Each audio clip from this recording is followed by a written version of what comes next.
Ladies and gentlemen, this week receive us with the President of National Assembly received this Monday, March 3, 2025 at the Governor Palace in Porto Novo, Conrad Gbagidi, new President of the Economic and Social Council for the 7th term. This meeting aims to strengthen collaboration between the two institutions to ensure the success of the new term of the CES installed on February 24 by President Patrice Talon. At the end of this audience, Conrad Gbagidi stressed the importance of the approach, which is part of the mission of the ECAS, responsible for relaying the laws and the decision of the institution to the population and raising expectation. He also welcomed the availability of Louis Vravonu, who involved the Economic and Social Council in the work underway at the National Assembly as a part of an extraordinary session.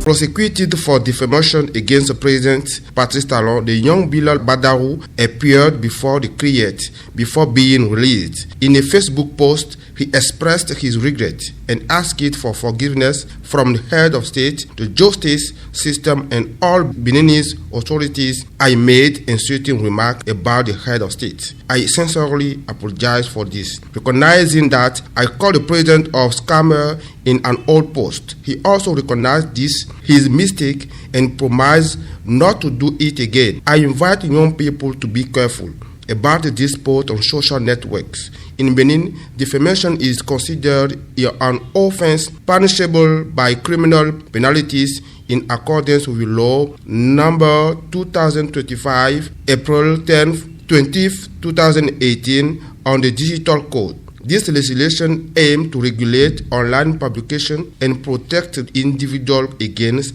defamatory comment, he said.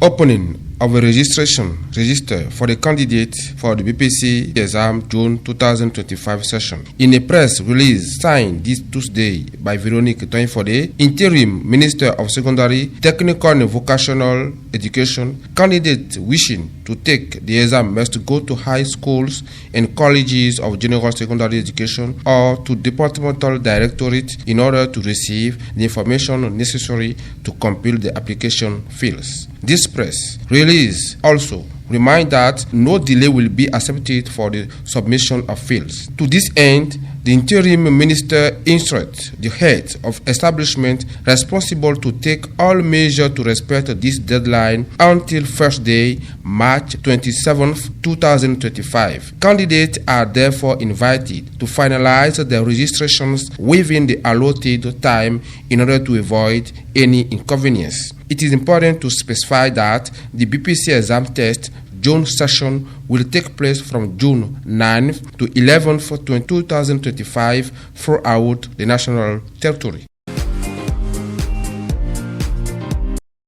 Youth Inclusion Project. As only it is time to take stock after 1 year of project. The INPE agency and the Youth Inclusion Project took a break to present the Mayor and Executive Secretary the result obtained, but also to identify the challenges to be met before the end of project at the end of December 2025. This Wednesday, March 5, 2025 in Boycon has only brought together the mayors and executive secretaries of the mayors as part of an information workshop. The objective is to share progress, adjust strategies, and gather expectations from local authorities for a better finalization of the Azoli system. After analyzing the static as of February 28, 2025, 19,400 young people have already been supported in paid employment and around 21,000 in self-employment.